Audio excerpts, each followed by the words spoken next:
الحمد لله رب العالمين والصلاة والسلام على سيد المرسلين أما بعد فأعوذ بالله من الشيطان الرجيم بسم الله الرحمن الرحيم وقرن في بيوتكن ولا تبرجن تبرج الجاهلية الأولى وقال النبي صلى الله عليه وسلم عن سعيد الخدري رضي الله تعالى عنه قال قال رسول الله صلى الله عليه وسلم فاتقوا الدنيا واتقوا النساء فإن أول من بني إسرائيل كانت نساء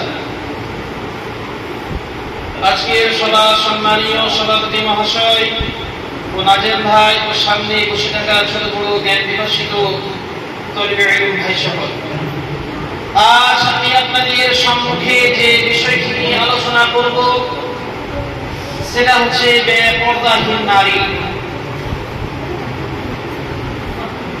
যে জাহিলিয়াতের যুগকে পরিবর্তন করে স্বর্ণের যুগে রূপান্তরিত করেছে সেই মহামানব মহানিতা জাহিলি যুগের নারীদেরকে কোন সময় সম্মান দেওয়া হতো না।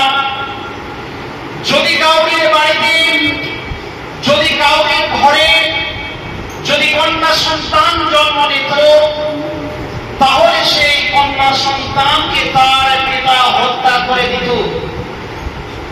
কিন্তু সেই মহামানব মহানিতা আসার পর নারীরা সম্মান দিয়েছে, নারীরা মর্যাদা দিয়েছে।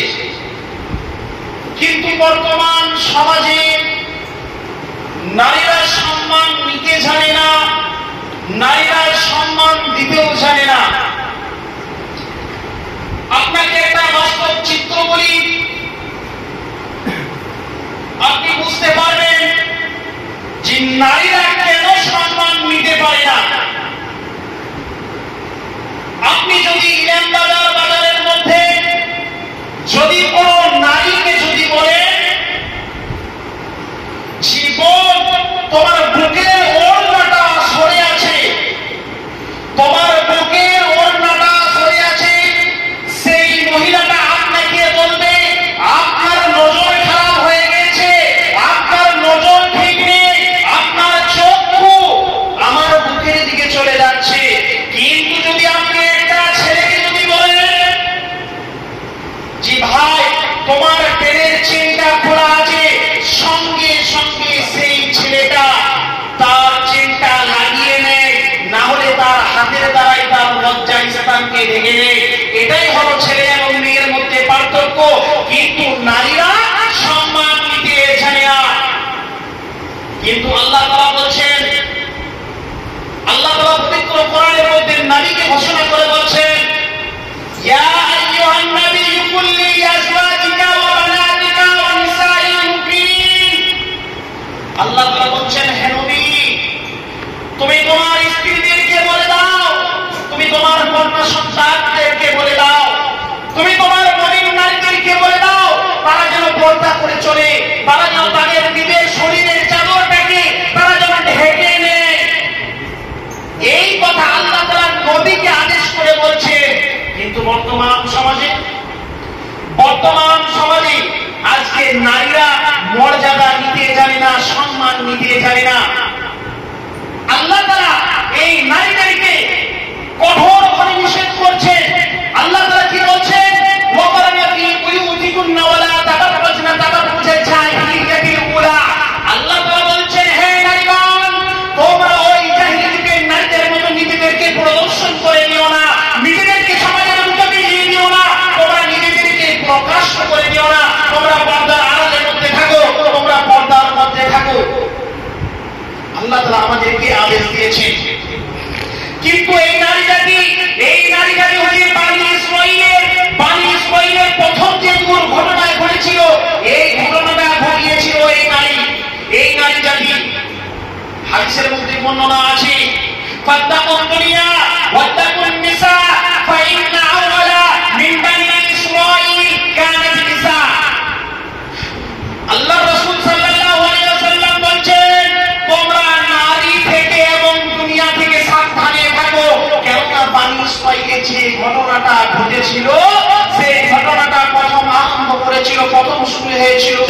নারী থেকে, ওই নারী জাতি থেকে।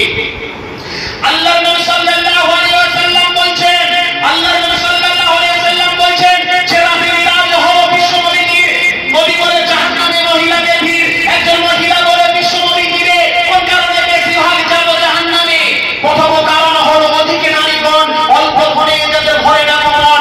দ্বিতীয় কারণ হলো সমাচার না শুনিয়া করে দেখো স্বামীকে তাহার বিপদ যে বেশি করে এক অপরের করে, এই কারণে বেশিরভাগ নারী যাবে জাহান্নামে। আল্লাহ রাসূল সাল্লাল্লাহু আলাইহি ওয়াসাল্লাম বলেন, আমি যখন মিরাজের মধ্যে গেলাম, মিরাজের মধ্যে দেখতে পেলাম, আমি যখন মিরাজের মধ্যে দেখতে পেলাম জান্নাতের মধ্যে অধিকাংশ মানুষ হচ্ছে দরিদ্র গরীব মানুষ জান্নাতের মধ্যে রয়েছে। আল্লাহর নবী সাল্লাল্লাহু আলাইহি ওয়াসাল্লাম যখন তিনার চক্ষু জাহান্নামের দিকে চলে গেলেন, জাহান্নামের দিকে যখন চক্ষু দিলেন, তখন দেখতেছি জাহান্নামের মধ্যে অধিকাংশ নারী রয়েছে। কেন এই নারী জাহান্নামের মধ্যে থাকবে? আল্লাহ তাআলা যে আদেশকে দিয়েছে এই দুনিয়ার বুকে, সেই আদেশকে সেই নারী জাতি এখনো পালন করে না।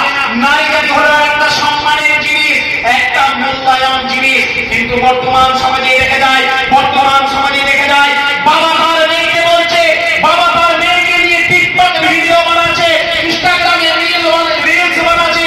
তারা বাবা মেয়ে মিলে, তারা দুজন মিলে ভিডিও বানাতে আরম্ভ করছে। কেননা তাদেরকে দুনিয়ার মানুষ দেখবে।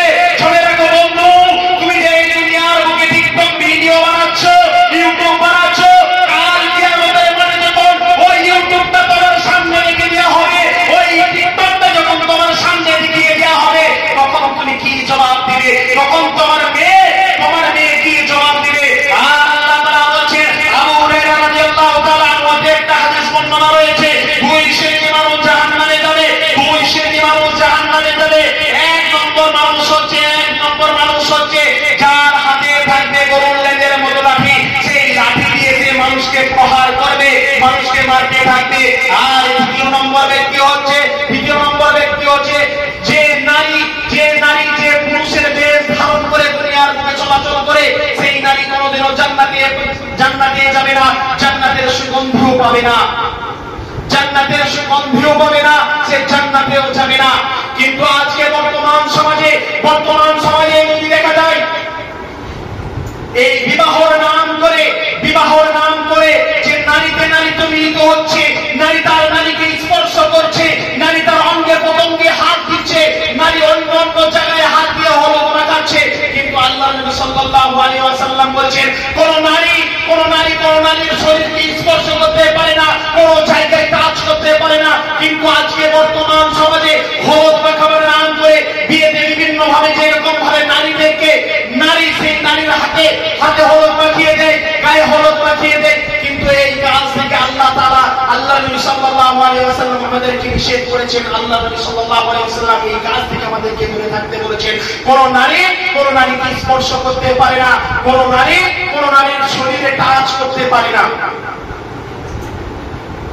কিন্তু বর্তমান সমাজে আজকে নারীরা তাদের মুখখানা দেখিয়ে মানুষকে আনন্দ দিচ্ছে, আর মানুষ সেটাকে উপভোগ করছে, সেটাতেই মজা পাচ্ছে, সেটাতেই খুশি হচ্ছে। কিন্তু কাল কিয়ামতের মাঠে আল্লাহর কাছে সকলেই আমরা ধরা পড়ে দেব। তাই পরিশেষে আল্লাহর কাছে দোয়া করি যেন আল্লাহ তাআলা আমাদেরকে নারী ফিতনা থেকে যেন দূরে রাখে।